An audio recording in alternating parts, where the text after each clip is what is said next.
우리가 같이 함께 읽은 본문은 이제 그리스도인의 영적 생활에 대한 그러한 이야기를 다루고 있습니다. 이 믿음의 사람들이 이 세상을 살아가는 것을 또 재밌게 전쟁으로 또 이렇게 표현하는 것을 볼 수가 있습니다. 특별히 우리가 살아가는 그러한 삶의 겉모습들, 이 표면적인 것들, 그런 것의 이면에는 이 보이지 않는 아주 매우 실제적인 영적인 전투들이 벌어지고 있다는 것을 오늘 본문에서 말하고 있습니다.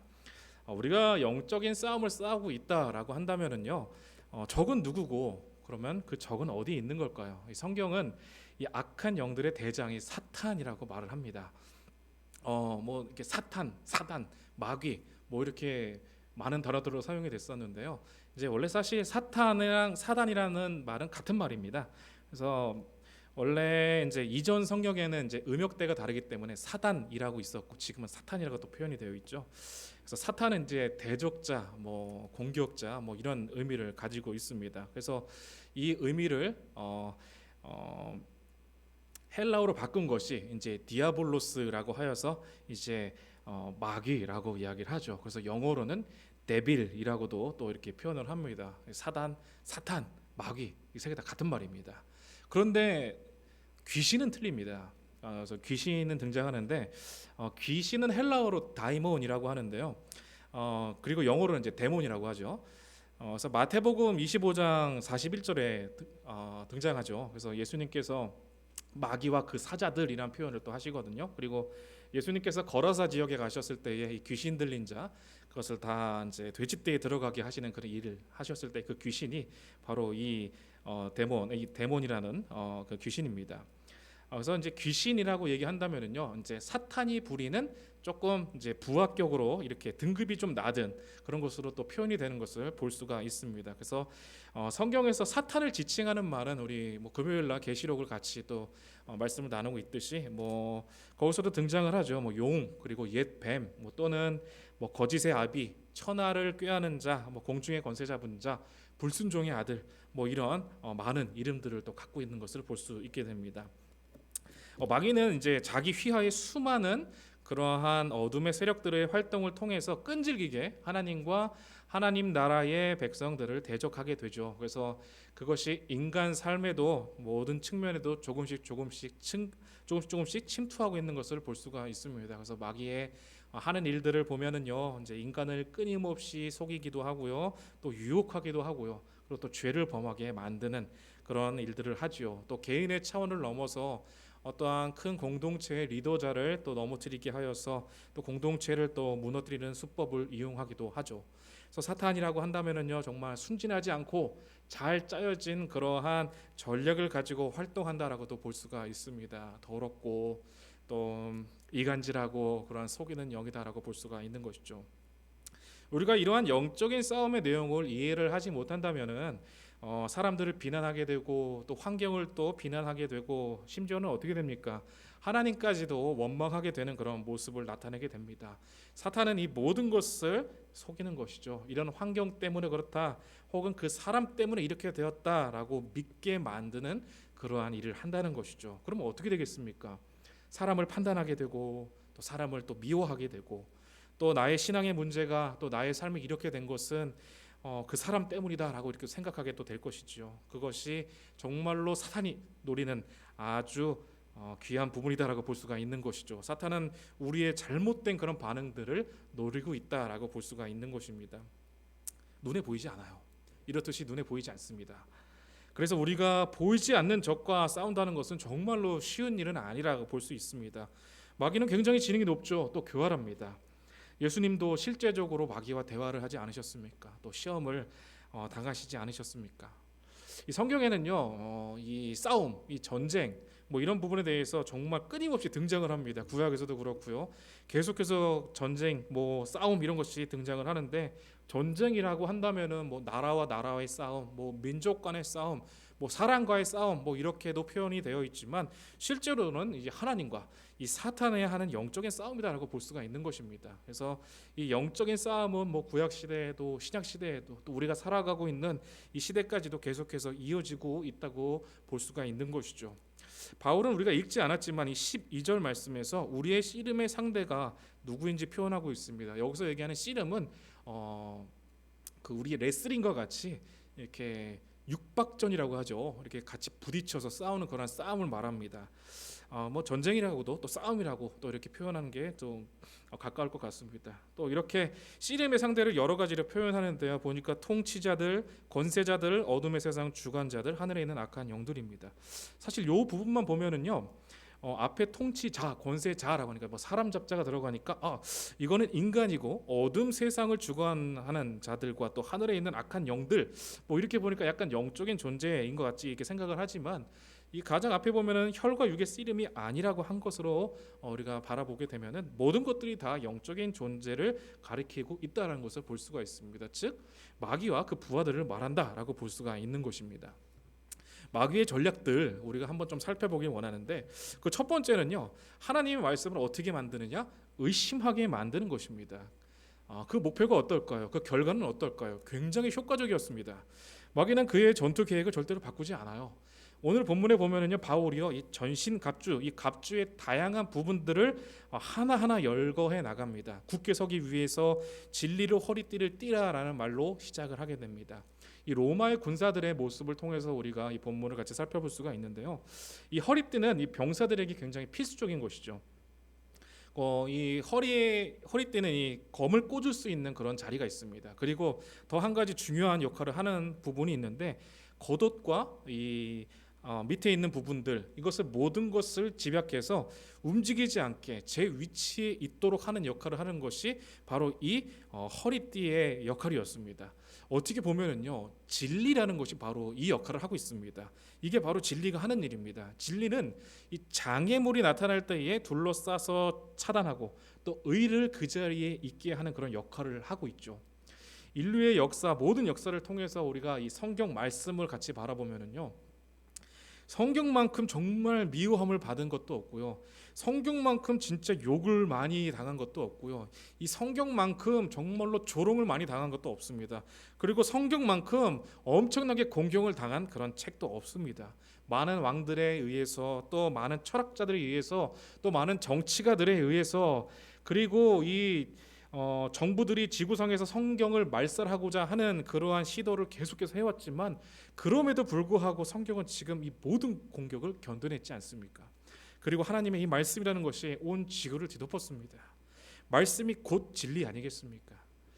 베드로가 이런 말씀을 하죠. 베드로전서 1장 13절에 보니까 너의 마음에 허리를 동이라. 그리고 또 베드로전서 5장 9절에서 우리에게 우리 대적이 으르렁대는 사자와 같이 두루 다니므로 우리는 반드시 그를 대적하고 믿음을 굳게 하여야 된다라고 경고를 하십니다. 믿음을 굳게 한다라는 것은 이 하나님의 말씀의 진실성 그리고 정확성을 확인하는 것이다라고 볼 수가 있는 것입니다. 우리에게는요 이 성경의 정확성 그리고 거기에 대한 흔들리지 않는 확신을 갖는 것이 무엇보다도 중요하고 필요하다라고 말씀드리고 싶습니다. 성경은 하나님께서 주신 하나님의 생기가 담겨져 있는 하나님께서 보호하시고 하나님께서 보존하시고 정확무오한 그러한 하나님의 말씀 아니겠습니까? 저와 여러분들이 우리 하나님 앞에서 의롭게 살기 위해서 필요한 아주 모든 것들을 포함하고 있는 그러한 계시의 말씀 아니겠습니까? 이것을 믿는 저와 여러분들의 삶이 또 저희들을 이곳으로 부르셨고 또 하나님의 이름을 찾고 또 주님을 믿는 그런 믿음을 세워주시는 그런 기본이 된다는 것을 발견할 수가 있는 것입니다. 이 계시의 말씀, 능력의 말씀, 이 생명의 말씀을 믿으시는 저와 여러분들의 삶이 되시기를 축복합니다. 만약 우리가요 이것을 확신하고 있지 않다면요 지금 이제 앞으로 열거될 그런 갑주들에 대한 것은 정말 아무런 쓸모짝이 없는 것이 될 것입니다. 요즘 사회를 바라보면 어떠신지 잘 모르겠지만 여러분들은 어떻게 느끼십니까? 정말 옳고 그름에 대한 문제가 정말 많이 무너졌다라고도 볼 수가 있는 것 같아요. 막 쳐다봤다고 화가 나서 사람을 때리기도 하고 죽이기도 하고요. 뭐 부모와 자식 관계에서도 정말로 말도 안 되는 일들이 벌어지기도 하고요. 우리 진짜 정말 풀꽃과 같이 아름다운 우리 청소년들을 이런 성적인 노예로 만들어서 굉장히 힘들게 만들고 어렵게 만들고 또 좌절하게 만들고 또 죽음에까지 이르게 만들면서 뭐 많이 잡혔죠. 심지어 잡혀서 뭐 끌려가는 그 와중에도 마스크를 벗어서 자신의 얼굴을 보여주는 이러한 정말 뻔뻔하고도 참 무엇이 그렇게 떳떳한지 그렇게 모습을 비추는 고개를 바싹 들고 있는 그런 모습을 보면서 참 너무도 안타까움이 많이 느껴집니다. 정말 마치 가인의 후손인 이 라멕과 같은 그런 모습이 그런 환경에서 비춰지는 것이 아닐까 생각을 해보게 됐습니다. 그래서 이 시대라고 하는 것이 옳고 그름에 대한 그런 기준이 사라진 것 같습니다. 자기가 기준이 되고 있습니다. 자신이 기준이 되어서 자신의 욕구에 따라서 옳고 그름을 정하는 시대가 돼버린 것 같습니다. 사회가 뭐라고 하든지 사람들이 뭐라고 하든지 전혀 개의치가 않아요. 그것이 수액이랍니다. 그게 멋이래요. 그리고 그것이 진리라고 생각하는 시대가 바로 요즘의 시대가 아닐까 생각을 해보게 됐습니다. 우리는요, 우리도 모르는 사이에 이 죄에 넘치는 그런 흐름 속에서 당연하다는 듯이 같이 그 죄의 영향 아래에 살아가고 있는 것 같습니다. 우리 하나님의 말씀을 듣고 또 하나님의 그 뜻, 그 진리 위에 서가야 되는데 사실 우리는 그런 부분에 대해서 알고 있거든요. 우리는 하나님의 말씀을 듣고 하나님의 뜻이 무엇인지 알고 있거든요. 그런데 실제의 삶에서 얼마나 하나님의 뜻을 실현하고 살아가고 있는지 살펴봐야 되는 것입니다. 세상의 영향으로 변질돼서 옳고 그름의 판단 기준은 우리의 신앙에 막대한 피해를 가지고 있다는 것을 발견하지 못하는 것은 참으로 안타까운 일이 될 수가 있다는 것입니다. 이렇게 말씀을 의심하게 만드는 것이 사단의 전략입니다. 또 한 가지 볼 게 있습니다. 이 마귀의 전략, 그 두 번째는 뭐냐? 우리의 죄를 마주하게 하는 것입니다. 우리를 공격하는 가장 효과적인 방법으로 죄를 우리에게 마주하게 하는 것입니다. 물론 죄가 우리한테 마주하게 되면 회개하고 자복하면 되니까 오히려 좋은 것이 아닌가라고 생각할 수 있겠지만 그런 부분을 말하는 것이 아니라요. 이게 윌앤 위어비스라는 그러한 그 목회자가요, 자신이 쓴 사단의 전략이라는 책에서 이런 말을 했습니다.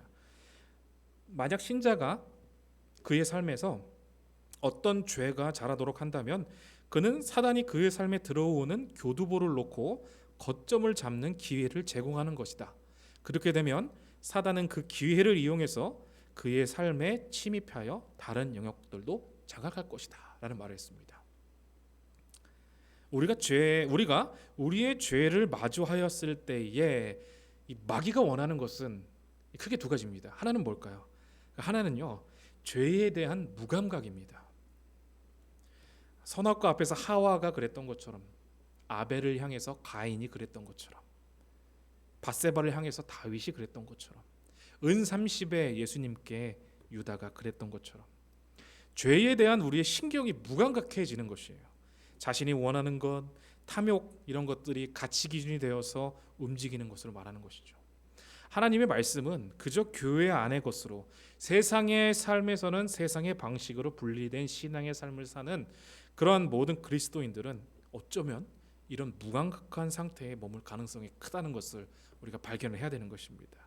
또 한 가지는 무엇이냐면 그 죄로 인해서 정말로 깊게 아주 깊은 죄책감을 느끼게 하는 것입니다. 우리가 이미 고백한 죄를 계속 상기시키거나 아니면 그 죄 때문에 하나님께서 나를 원하지 않으실 것이야, 그리고 나를 사용하실 수도 없다, 이렇게 믿게 만드는 것이죠.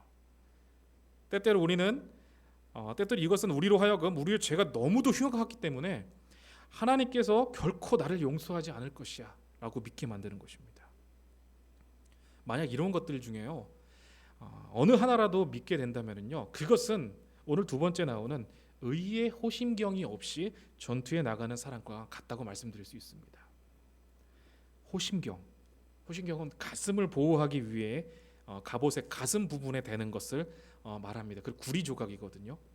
호심경은 그래서 심장과 장기들을 보호합니다.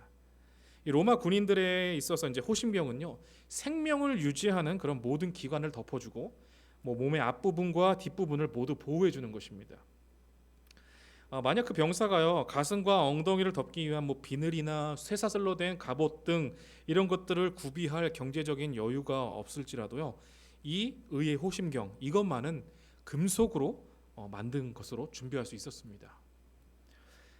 이 의의 호심경은 이 모든 하나님의 자녀들에게 주신 선물이다라고 볼 수 있습니다. 예수 그리스도의 이름은 모든 마귀의 공격에서 우리의 생명을 보호해 주시는 그런 유일한 것 아니겠습니까? 그 이름 안에서 우리는 모든 죄의 책임을 벗고 참된 자유를 누릴 수 있게 되는 것입니다. 그러나 이 자유라는 것이요, 죄의 책임에서 자유를 의미하는 것이 죄의 책임에서의 자유를 의미하는 것이지 죄에 대한 인식의 자유를 말하는 것은 아닙니다. 우리는 당연히 매일매일 의롭게 살아야 된다고 생각을 해요. 그리고 우리가 그렇게 하지 못할 때, 그렇게 살지 못할 때에 우리는 반드시 우리의 죄를 고백을 해야 되는 것이죠. 그렇게 하지 않으면은요, 마귀가 우리의 생명을 유지하는 기관에 침투해 들어올 것이다라는 것을 우리가 발견할 수 있게 되는 것입니다. 그런 의미에서 우리는 의의 호심경을 반드시 입어야 됩니다.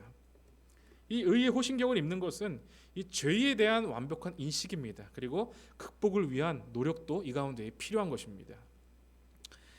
그렇기 때문에 우리 모두가요, 하나님의 자녀다라는 것을 재확인해야 되는 것이고, 예수 그리스도 안에서 하나님의 자녀로서 분명한 확신이 없다면요, 우리는 정말 안전할 수가 없게 되는 것입니다. 우리가 너무도 쉽게 용인했던 죄의 부분들을 살펴봐야 되는 것입니다. 이 시대의 정신으로 인해서, 인간관계로 인해서, 또 나의 이득을 위해서 죄를 묵인한 것들이 있진 않은지 우리가 돌아보면서 회개해야 된다는 것을 우리가 바라봐야 되는 것입니다. 하나님 앞에서 조금도 숨김없이 있는 그대로 모든 죄악을 인식하고 고백을 해야 되는 것이죠. 그 하나님께서 죄를 용서하신다고 하셨기 때문에 우리는 있는 그대로 그 죄를 고백을 해야 되는 것입니다. 이 죄라는 것이요, 우리 안에서 절대로 떠나갈 수가 없습니다. 그렇다고 그것에 무감각해지거나 또 그것에 얽매일 필요까지는 없습니다. 우리가 죄인인 것에서부터 시작해서 우리의 삶에서 이 성령의 이끌리심을 받아서 매일 성화되는 삶으로 나아가야 되는 것이죠. 18절의 말씀처럼 성령 안에서 기도하고 늘 깨어있는 우리들의 삶이 되어야 된다는 것입니다. 저와 여러분들의 믿음의 삶이 날마다 기도하며 늘 깨어있는 삶이 되시기를 간절히 축복합니다. 이제 15절에 보니까요, 평안의 복음에 예비한 것으로 신고 오라고 말합니다. 그것은 이제 로마 군사의 신은 신발을 의미합니다. 비록 장비를 매우 잘 갖추고 있고 가장 훌륭한 기술들로 숙련된 군사라고 할지라도요, 만약 그 두 발로 바로 서 있지 못한다면 어떨까요? 결코 전쟁에서 이기지 못할 것입니다. 전투 중에 전투하기에 알맞은 신발을 신어야 된다는 것은 자명한 일이죠.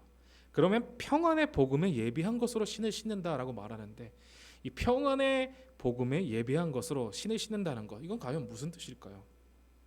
이 로버트슨이라는 사람이 이렇게 얘기를 했어요. 그것을 평안의 메시지를 갖고 있는 복음으로부터 나온 마음의 준비라는 표현을 하더라고요. 하나님과 함께하는 우리의 위치는요, 평안으로 하나가 되는 것입니다. 하나님과의 화평, 그리고 그리스도 몸 안에 있는 사람들과의 화평을 말하는 것입니다. 바울은 만약 우리가 전투에서 견고하게 서 있으려면은 반드시 자신이 하나님과 화평한 관계에 있다는 것을 확신해야 된다라는 것을 말하는 것입니다. 여러분들, 하나님은 전능하십니다. 믿으십니까? 하나님은 아주 전능하십니다. 하나님께서는 모든 것을 다스리십니다. 하나님의 허락이 없이는요, 어떠한 일도 저와 여러분들에게 일어날 수가 없습니다. 그리고 만약 하나님께서 그 일을 허락하셨다면, 비록 그것이 그 자체로서는 좋지 않다고 하여도 하나님께서 저와 여러분들의 유익을 위해서 그것들을 합력하여서 사용할 것이고, 또한 저와 여러분들이 하나님의 아들의 형상을 본받게 하는데 반드시 사용하실 것을 믿으시기를 축복합니다. 우리는요, 예수 그리스도 안에서 이 하나님을 향해 믿음으로 지금의 삶과 환경에, 이 삶의 환경과 사람들과의 관계에서 온유함으로 그리스도의 모습을 닮은 크리스천의 삶을 살아야 되는 것입니다. 그것이 영적 전쟁에서 두 발로 꼿꼿이 설 수 있는 그런 유일한 방법이라는 것을 기억하시길 바랍니다. 적의 공격에 맞서는 또한 믿음의 방패도 필요합니다. 믿음의 방패를 가진다는 것은 하나님의 말씀에서 나온 구체적인 진리를 사용해서 그 마귀의 거짓말과 이 참소에 맞서는 방어적인 행동을 말합니다. 방패는 적이 공격을 해 들어올 때에 그 공격을 방어하는 역할을 하죠. 적이 공격해 올 때 적이 하는 말을 믿는 대신에 내가 믿기로 선택한 진리, 그리고 또 약속을 가지고 그 거짓말과 참소를 소멸시킨다라고 말할 수가 있는 것입니다. 이 방패가요, 위력적인 능력을 갖고 있습니다. 그 이유는 그것이 소멸시킬 수 없는 거짓이나 참소가 하나도 없기 때문이다라고 말할 수 있습니다. 하나님께서 우리가 악한 자의 모든 그런 불화살을 소멸할 수 있다고 말씀을 하셨습니다. 만약 우리가 그 불에 되었다면요, 그것은 방패를 충분히 크게 만들지 않았거나 또 그것을 충분히 물에 적시지 않았기 때문입니다. 방패는 마를 수 있죠. 이것이 바로 우리가 날마다 말씀 안에 거해야 되는 이유다라고 우리가 볼 수 있는 것입니다. 만약 적이요 자신의 상대를 불화살로 완전히 진멸할 수 없다면요, 이제는 어떻게 할까요?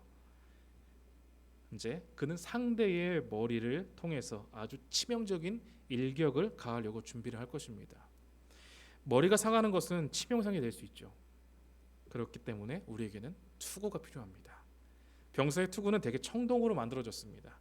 얼굴을 보호하기 위해서 볼을 덮는 가리개가 있는 투구는 머리 전체를 감쌉니다.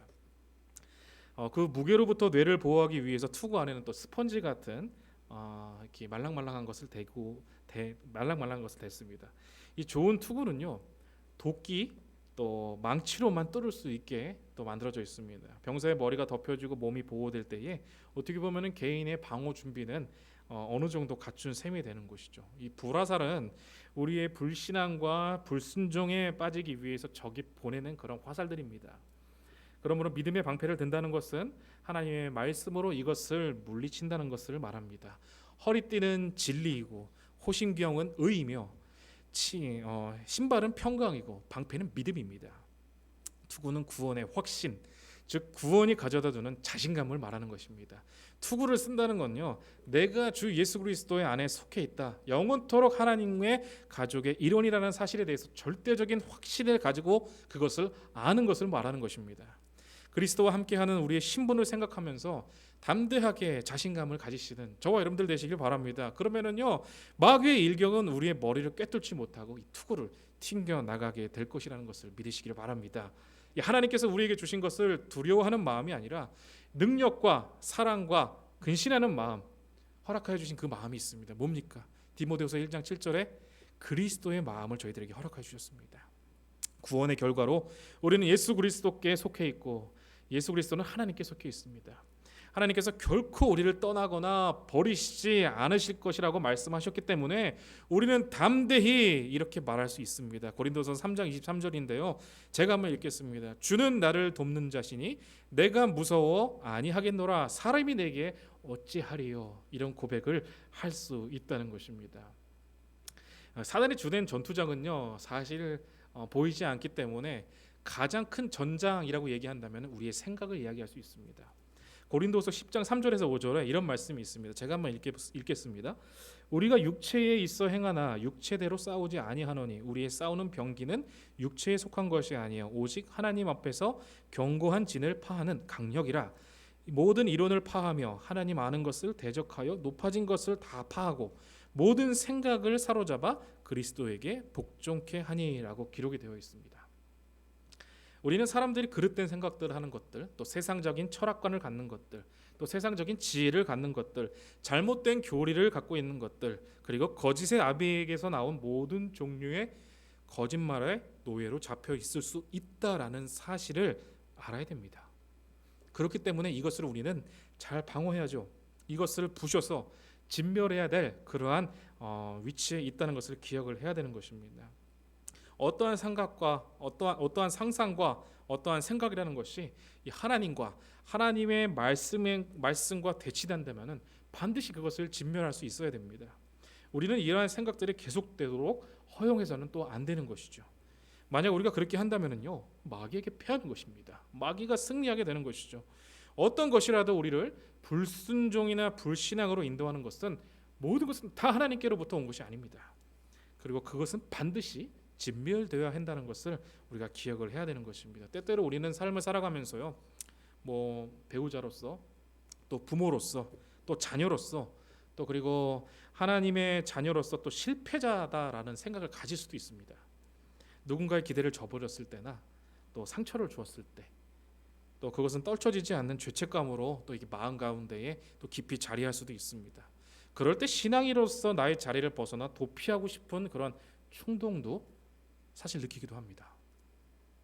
그리고 또 신앙이 다 무슨 소용이야, 이런 생각도 들게 되고 또 신앙인으로서의 삶을 좀 저버리고 싶은 그런 유혹까지도 들 수도 있습니다.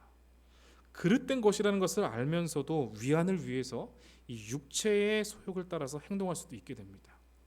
아무리 신앙으로 살려고 해도요, 실제 삶에서 어떠한 변화가 나타나지 않는다고, 또 아무런 변화가 없다고 느끼고 차라리 육체의 소욕을 만족시키겠다라는 유혹을 받을 수도 있습니다. 스스로 자신에 대한 권리를 내세우면서 원하는 대로 삶을 욕망에 내던질 수도 있습니다. 근데 이러한 생각, 우리는 이러한 생각을 잘 살펴봐야 됩니다. 이러한 생각들이 과연 우리 안에, 내 안에 우연하게 들어온 것일까요? 아니면 나의 의도에 의해서 생겨난 것일까요? 만약 내가 의도하지도 않았고 우연히 생겨난 것도 아니라면요, 우리 안에 이렇게 회오리 치는 이 불신앙의 감정들은 대체 어디서 비롯된 것일까요? 타인을 향해 분노와 저주를 퍼붓고 있는 내 속사람을 발견할 때, 하나님의 자녀로서의 삶에서 벗어나 정말 돌이킬 수 없다고 느낄 때 우리는 기억해야 됩니다. 그러한 생각들은 내 영혼을 향해 날아오는 대적의 불화살이라는 것을 기억하시기 바랍니다. 우리가 넉넉고 그 불화살들을 분별하지 못하고 그것을 받게 된다면, 우리는 대적이 쏜 불화살로 인해 그 입은 치명적인 데미지가 있다면 어떻게 될까요? 저와 여러분들의 믿음의 삶을 그 자리에서 일으켜 세우시기를 축복합니다. 진리의 허리띠가 어디에 있습니까? 의의 호심경 착용하고 있습니까? 평강의 신 신고 계십니까? 투구를 쓰고 계십니까? 방패를 착용하고 계십니까? 그렇다면 이제 송신기를 들어서 우리의 사령관을 부르십시오. 우리에게 하나님의 명령과 교훈을 상기시켜 달라고 요청하시기 바랍니다. 하나님의 약속을 의지하여서 부르짖으시길 바랍니다.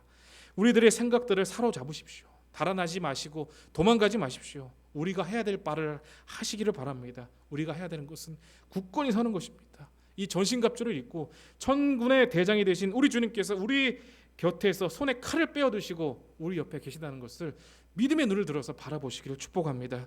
이것을 기억하십시오. 이 은혜를 바라보시고 이 능력의 하나님을 바라보시는 것, 이 하나님만 바라보고 하나님과 같은 길을 간다는 것, 이 자체가 우리에게 허락하여 주신 하나님의 전신갑주이라는 것을 믿으시기를 축복합니다. 마귀의 관계에 넘어지는 것이 아니라 예수 그리스도의 놀라운 사랑으로, 그 놀라운 능력으로 믿음을 다해서 서나가시는 저와 여러분들의 믿음의 삶이 되시기를 다시 한번 주님의 이름으로 간절히 축복합니다. 승리하시기를 축복합니다.